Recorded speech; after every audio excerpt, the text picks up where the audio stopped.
নমস্কাৰ এই মুহূৰ্তত আপোনালোকে চাইছে সাহিত্য টেকনলজি ইউটিউব চেনেল এই চেনেল ৰাজ্যৰ খবৰটোতে কেইবাটাও গুৰুত্বপূৰ্ণ খবৰ আপোনালোকলৈ আগবঢ়োৱা হৈছে যিকেইটা খবৰ আপোনালোকে জনাটো অত্যন্ত দৰকাৰী আৰু এই খবৰকেইটা আপোনালোকে উপস্থাপন কৰাৰ আগতেই আপোনালোকে যদি এই চেনেলটো নতুনকৈ আহিছে তেন্তে চেনেলটো প্লিজ ছাবস্ক্ৰাইব কৰি থ'ব আৰু ভিডিঅ'টোত এটা লাইক কৰি উৎসাহিত কৰিব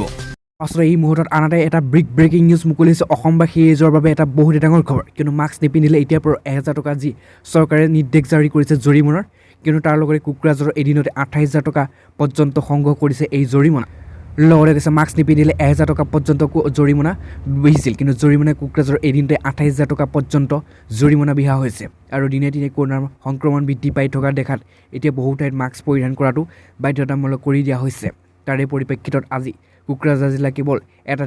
দিনৰ ভাগতে 28000 টকা জৰিমনা ইতিমধ্যে সংগ্ৰহ কৰিবলৈ সক্ষম হৈছে জিলা প্ৰশাসনে আৰু কোকৰাঝাৰ 11খন জিলাৰ 69 গৰাকীৰ লোক আক্ৰান্ত হৈছিল কৰোনা ভাইৰাছত আৰু কিয়নো দ্ৰুতগতিত কৰোনাৰ সংক্ৰমণৰ হাৰ পোৱাৰ বৃদ্ধি জিলাখনৰ প্ৰশাসনৰ কঠোৰ পদক্ষেপ গ্ৰহণ কৰিছে শনিবাৰে জিলা প্ৰশাসনে মাইক যোগে আৰু এই মাস্ক পৰিধান নকৰিলে জৰিমনাৰ সন্মুখীন হ'ব লাগিব বুলি তেওঁলোকে সদৰি কৰিছিল আৰু তাৰ পিছতে আজি যান-বাহন শাখাৰ আৰক্ষীয়ে মাস্ক পৰিধান নকৰাসকলক বিৰুদ্ধে অভিযান চলাইছে কোকৰাঝাৰ যান-বাহন শাখাৰ উপ-পৰিদৰ্শক গিয়াছুদ্দিন আহমেদৰ নেতৃত্বত চলোৱা অভিযানত মাস্ক পৰিধান নকৰা লোকৰ পৰা সৰ্বমুঠ 28000 টকা জৰিমনা ইতিমধ্যে সংগ্ৰহ কৰিছে মাত্ৰ 24 ঘণ্টাতেই তাৰ পাছত এই মুহূৰ্তত আনহাতে এটা ব্ৰেকিং নিউজ মুকলি হৈ আহিছে কিন্তু অসমত ভয়াৱহ কাল ৰূপ ধাৰণ কৰিছে কৰোনা ভাইৰাছে তাৰ লগতে কৈছে ৰাজ্যৰ শিক্ষা বিভাগৰ নিৰ্দেশনা অহা 8 মেলৈকে বন্ধ থাকিব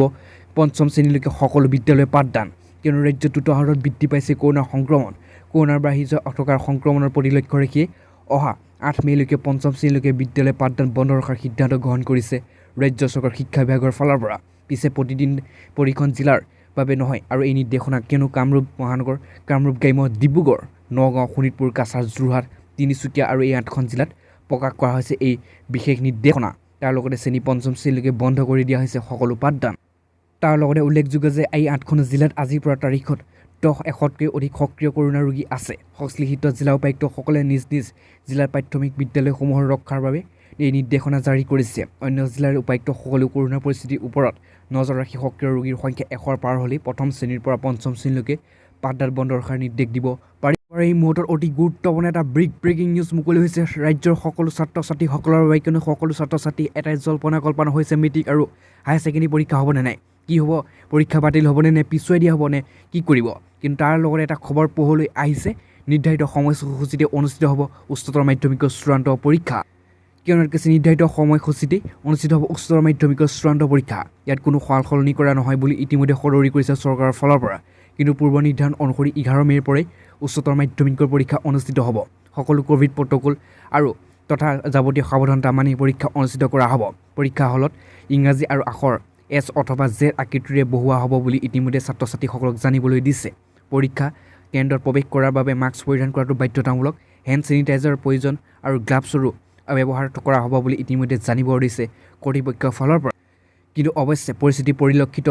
পৰৱৰ্তী সময় সিদ্ধান্ত গ্ৰহণ কৰা হ'ব চৰকাৰে কিন্তু পৰীক্ষা পাতিম বুলি কৈছে কিন্তু পৰিস্থিতি যদি অতি ভয়াৱহ ৰূপ ধাৰণ কৰে আৰু তেনেহ'লে পৰীক্ষা বাতিল কৰাৰ সম্পূৰ্ণ সম্ভাৱনা আছে এই বুলি মন্তব্য কৰিছে ৰাজ্যৰ শিক্ষামন্ত্ৰী ডক্টৰ হিমন্ত বিশ্ব শৰ্মা আচলতে এই মুহূৰ্তত অতি গুৰুত্বপূৰ্ণ এটা বহুতেই ডাঙৰ ভাল খবৰ মুকলি হৈছে চৰকাৰী কৰ্মচাৰীসকলৰ বাবে কিয়নো কৈছে চৰকাৰী কৰ্মচাৰীসকলৰ বাবে বহুতেই ভাল খবৰ অহা 1 জুলাইৰ পৰা বৃদ্ধি পাব কৰ্মচাৰী দৰ তাৰ লগতে কৈছে যে অহা 1 জুলাইৰ পৰা বৃদ্ধি পাব চৰকাৰী কৰ্মচাৰী দৰ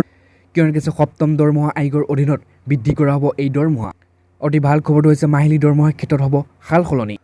আৰু ভাল কথাটো হৈছে যে 28% বৃদ্ধি পাব পাৰে দিয়ে কিয়নো পূৰ্বে দিয়ে আছিল মাত্ৰ 17% আৰু অহা 1 জুলাইৰ পৰা প্ৰদান কৰা হ'ব বকীয়া দিয়ে তাৰ লগতে কৈছে যে দিয়েৰ পিছত বৃদ্ধি কৰা হ'ব টি আৰু PF এই মুহূৰ্তত বহুতেই ডাঙৰ ব্ৰেকিং নিউজ চৰকাৰী কৰ্মচাৰীসকলৰ বাবে অহা 1 জুলাইৰ পৰা বৃদ্ধি পাব চৰকাৰী কৰ্মচাৰীৰ দৰমহা দিয়ে কিন্তু কৰ্মচাৰীসকলৰ দৰমহা পূৰ্বে 17% দিয়ে ৰখা হৈছিল কিন্তু তাৰ পৰিৱৰ্তে চৰকাৰে এক বৃহৎ সিদ্ধান্ত গ্ৰহণ কৰিছে আৰু তাৰ ফলতে চৰকাৰী কৰ্মচাৰীসকলৰ মাহিলী দিয়ে দৰমহা সালসলনি হ'ব আৰু তাৰ সেই দিয়ে 17% পৰিৱৰ্তে 28% বৃদ্ধি কৰিব বুলি ইতিমধ্যে জানুৱাৰীৰ নিৰ্দেশ জাৰি কৰিছে আৰু তাৰ লগতে চৰকাৰে আৰু এটা ঘোষণা কৰিছে যে আৰু যদি নিশা ডিউটি কৰা সকলক প্ৰদান কৰা নাইট ডিউটিৰো অতিৰিক্ত দৰমহা অংশ ইতিমধ্যে দিব বুলি চৰকাৰে ইতিমধ্যে জাৰি আজিৰ পৰা প্ৰথমতে এই মুহূৰ্তত অতি গুৰুত্বপূৰ্ণ এটা ব্ৰেকিং নিউজ মুকলি হৈ আহিছে কিয়নো ইয়াত কৈছে কৰোনাৰ ভয়াৱহ পৰিস্থিতিৰ ওপৰত লক্ষ্য ৰাখি পিছুৱাই দিয়া হৈছে ইতিমধ্যে JEE মেইনছ প্ৰৱেশ পৰীক্ষাৰ তাৰিখ তাৰ লগতে কৈছে কৰোনাৰ ভয়াৱহ পৰিস্থিতিৰ ওপৰত লক্ষ্য ৰাখি পিছুৱাই দিলে জেই মেইনছ প্ৰৱেশ পৰীক্ষাৰ তাৰিখ আৰু দেশজুৰি COVID-19 সংহাৰ দেখি আৰু দেশজুৰি প্ৰতিদিনে কৰোনাৰ আক্ৰান্ত হৈছে লক্ষাধিক লোক। কেন্দ্ৰীয় আৰু শিক্ষামন্ত্ৰী ৰমেশ পোখৰিয়ালে দেওবাৰে কৰোনা ভয়াৱহ পৰিস্থিতি লক্ষ্য ৰাখি জেই মেইনছ প্ৰৱেশ পৰীক্ষাৰ তাৰিখ ইতিমধ্যে পিছুৱাই দিয়া ঘোষণা কৰিছে আৰু অহা 27 এপ্ৰিলৰ পৰা 30 এপ্ৰিললৈকে প্ৰৱেশ কৰা অনুষ্ঠিত হ'বলগীয়া আছিল এই পৰীক্ষা। কিন্তু নেশ্যনেল টেষ্টিং আৰু এজেন্সিয়ে অনুষ্ঠিতভাৱে এই ঘোষণা কৰি কৈছে যে কোভিডত বৰ্তমান পৰিস্থিতিৰ ওপৰত লক্ষ্য ৰাখি পৰীক্ষাটো সুৰক্ষাৰ বাবে পূৰ্ব নিৰ্ধাৰিত তাৰিখ পিছুৱাই দিয়া হৈছে। অনাগত দিনৰ পৰীক্ষাৰ আৰম্ভ হোৱাৰ 15 দিনৰ পূৰ্বে পৰৱৰ্তী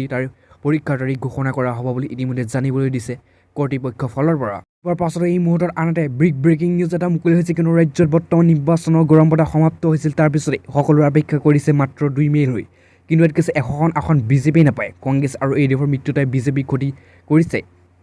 তাৰ লগতে কৈছে পঞ্চদশ অসম বিধানসভা নিৰ্বাচনৰ ফলাফলৰ পূৰ্বে পুনৰ মুখ খুলিছে হোজাইৰ বিজেপিৰ বিধায়ক শিলাদিত্য দেৱে। এইবাৰ নিৰ্বাচনৰ দলীয় দায়িত্ব কি ক'ত নাপায়, নিৰ্বাচন নেখেলা শিলাদিত্য দেৱৰ বিস্ফোৰক মন্তব্য।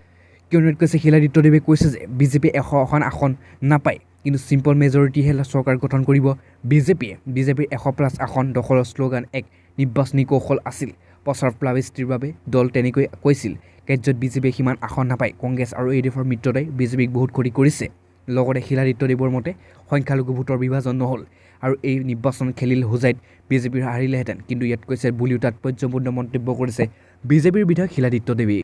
কিন্তু ইয়াত কোৱা হৈছে যে ইফালে আগন্তুক দিনৰ ৰাজনৈতিক জীৱনৰ শূন্যৰ পৰা আৰম্ভ কৰিব বুলিও উল্লেখ কৰিছে বিজেপিৰ বিধায়ক আজিৰ পৰা পাছতো এই মুহূৰ্তত আনহাতে বহুতে ডাঙৰ গুৰুত্বপূৰ্ণ এটা ভাল খবৰ মুকলি হৈ আহিছে। কিয়নো চৰকাৰী কৰ্মচাৰীৰ লগতে সকলোৱে এতিয়া সাধাৰণ জনতালৈকে এতিয়া বৃহৎ লাভালাভ উঠাব পাৰিব। কিয়নো আপুনি ঘৰত বহি এতিয়া 2 লাখ টকা পৰ্যন্ত লোন লাভ কৰিব পাৰিব। কিয়নো কৈছে যদি আপুনি পে'টিএম ব্যৱহাৰ কৰে তেন্তে আপোনাৰ বাবে এটা ভাল খবৰ। আপুনি এতিয়াৰ পৰা ঘৰত বহি লাভ কৰিব পাৰিব 2 লাখকৈ টকা লোন। কিয়নো যদি আপুনি পে'টিএম ব্যৱহাৰ কৰে তেন্তে আপোনাৰ বাবে এটা অত্যন্ত ভাল খবৰ আছে। পে'টিএম এতিয়া ব্যৱহাৰকাৰীৰ বাবে যথেষ্ট সুবিধা প্ৰদান কৰিছে। পে'টিএমে এতিয়াৰ পৰা গ্ৰাহকসকলক 2 লাখ টকা পৰ্যন্ত ঋণ আগবঢ়োৱাৰ সিদ্ধান্ত গ্ৰহণ কৰিছে। ইয়াৰ বাবে কোনো বিশেষ অসুবিধাৰ লগতো সন্মুখীন হ'ব লগা নহয় আপুনি, আৰু প্ৰয়োজনীয় নাই অধিক নথিপত্ৰও। লগতে কৈছে পে'টিএমে ইয়াৰ লাখ লাখ গ্ৰাহকক সহজতে চৰ্ততে 2 লাখ টকাকৈ লোন প্ৰদান কৰিব গৈ আছে। আৰু কোম্পানীটোৱে শেহতীয়াকৈ ইয়াৰ তাৎক্ষণিক ব্যক্তিগত ঋণ সেৱা আৰম্ভ কৰিছে। কোম্পানীটোৱে ঋণ আবেদনৰ বাবে গোটেই প্ৰক্ৰিয়াটো ডিজিটেল কৰাৰ বাবে ইয়াৰ এক সিদ্ধান্ত গ্ৰহণ কৰিছে আৰু বেংকলৈ কোনো নথিপত্ৰ দাখিল কৰাৰ প্ৰয়োজন নাই। গ্ৰাহকসকলে মিনিটতে ঋণ লাভ কৰিব পাৰিব। সেয়েহে জানি লওক আপুনি কেনেদৰে ঋণ লাভ কৰিব পাৰিব। কিয়নো কৈছে ঘৰতে লাভ কৰিব ঋণ। পে'টিএমৰ ঋণৰ সমগ্ৰ প্ৰক্ৰিয়া সম্পূৰ্ণৰূপে অনলাইন কৰা হৈছে। গ্ৰাহকসকলে ঋণ লাভ কৰিবলৈ আজি সন্ধিয়াৰ পাছতে এই মুহূৰ্তত আনহাতে বহুতে ডাঙৰ ভয়ংকৰ ব্ৰেকিং নিউজ এটা মুকলি হৈ আহিছে। কিয়নো ৰাজ্যত বৰ্তমান ভয়ংকৰ ৰূপ ধাৰণ কৰিছে কালৰূপ ৰৈছে কৰোনাই। আৰু তাৰ লগতে বোকাঘাট মহকুমা অন্তৰ্গত সকলো হোটেল, লজ, অতিথিশালা, ৰেষ্টুৰেণ্টসমূহ পৰ্যটকে কৰোনাৰ ৰিপৰ্ট দেখুওৱা ইতিমধ্যে বাধ্যতামূলক কৰিছে। আৰু আপোনালোকে যিখন স্ক্ৰীণত ন'টিছ দেখিছে এখন অসমৰ মন্ত্ৰী ডক্টৰ হিমন্ত বিশ্ব শৰ্মাৰ স্বাস্থ্য বিভাগৰ ফালৰ পৰা জাৰি কৰা এখন বিশেষ ন'টিছ। কিয়নো ৰাজ্যত কৰোনাৰ সংহাৰ, ৰাজ্যৰ বিভিন্ন প্ৰান্তত কৰোনাৰ দ্ৰুতগতিত সংক্ৰমিত হোৱা তৎপৰ হৈছে জিলা প্ৰশাসন। উত্তৰ পূৰ্বাঞ্চলৰ বাহিৰে বহিৰাজ্যৰ পৰা অহা পৰ্যটকসকলে প্ৰৱেশ কৰা 72 ঘণ্টাৰ ভিতৰত কৰোনাৰ নিগেটিভ ৰিপৰ্ট দেখুৱাব লাগিব। আৰু বোকাঘাট মহকুমাৰ অন্তৰ্গত সমূহ হোটেল, লজ, অতিথিশালা, ৰেষ্টুৰেণ্টসমূহ পৰ্যটকসকলে কৰোনাৰ ৰিপৰ্ট দেখুওৱা বাধ্যতামূলক কৰিছে মহকুমা প্ৰশাসনে। পৰ্যটকসকলে কৰোনা পৰীক্ষা কৰিব পৰাকৈ কহৰা আদৰ্শ হস্পিটেলত পৰীক্ষা কেন্দ্ৰ স্থাপন কৰা হৈছে।